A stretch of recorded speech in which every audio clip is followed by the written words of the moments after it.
the question is, there is a lot of talk about fibromyalgia on TV, many ads for new drugs like Cymbalta that are being pushed out there for treatment of fibromyalgia. How pervasive it is, and is it really a default diagnosis for what we know and what we don't know? Is it in your head or is it real?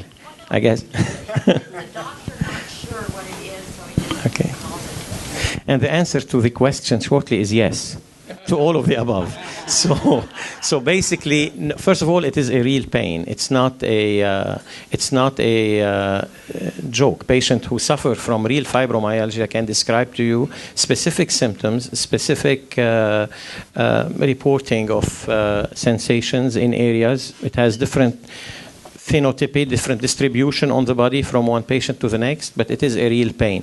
Now, are there instances where a physician would just discount something as fibromyalgia because they really cannot make a true diagnosis? Yes.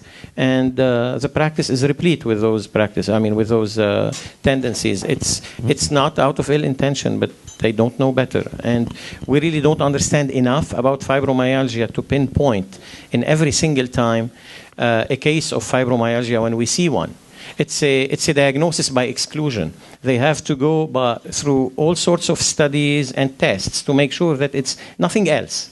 And when it's nothing else and the pain is there and the pain is real, then they resort to a default diagnosis of fibromyalgia. The same case actually applies to other functional pain types. We call them functional pain. We mentioned earlier those kind of pains that do not have a real cause that you can pinpoint to.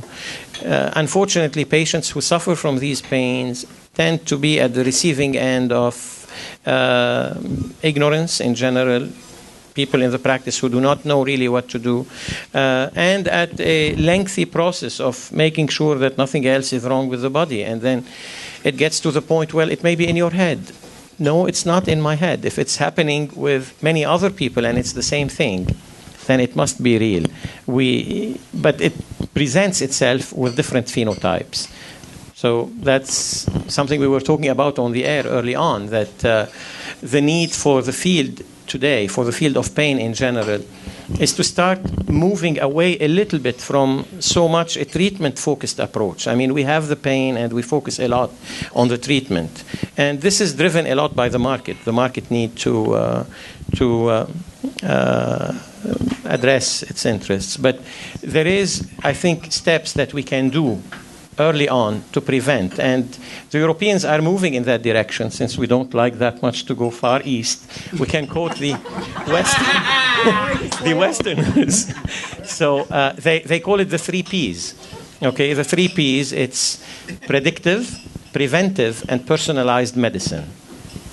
So with the new tools that we have at our hands today that give us insights into the epigenetics, the differences that makes us altogether a diverse society, with the ability, the informational ability that we can use to look at the differences we have in our environments, occupation, etc., we can push these forwards and start phenotyping pain. Cover all these Ps with a 4th P, a phenotype P, that would cluster patients with different syndromes, different diseases in groups that would respond to certain therapies better than they do respond to other therapies. And this is, I think, the way the field would need to move down the road. And let me tell you what we talk to patients about in my office regarding fibromyalgia. And it is so absolutely true. It's a diagnosis by exclusion. But if we think about it just very practically and simply, it's a fibrosing of the contractile muscle fibers, where the muscles themselves become infiltrated with scar tissue or fibrotic tissue, which is a cheaper grade of tissue. We all do it every day. When we go running, we have some micro trauma and we replace some of that nice muscle fiber with a cheaper grade of tissue. It's typical. You don't want to eat the oldest animal in the field because it's old, been running about, and the pampered beef is the beef that's not nice and tender. So there's some thinking that with the fibromyalgic patient, they're a bit like a canary in the cage. Their immune system is an overzealous healer. They tend to respond to inflammation zealously and perhaps bed down more fibrotic tissue inside that muscle itself. Well, of course that would hurt after a while because you don't get as, now I'm thinking as a mechanic, but the muscle is not as contractile, not as resilient, and it can become deeply painful to the mechanical structures of the body. So if it is true that as we age, we respond to inflammation with fibrosing and aging of tissue, it's possible that some folks are over darning their sock, and that sock is very uncomfortable to wear.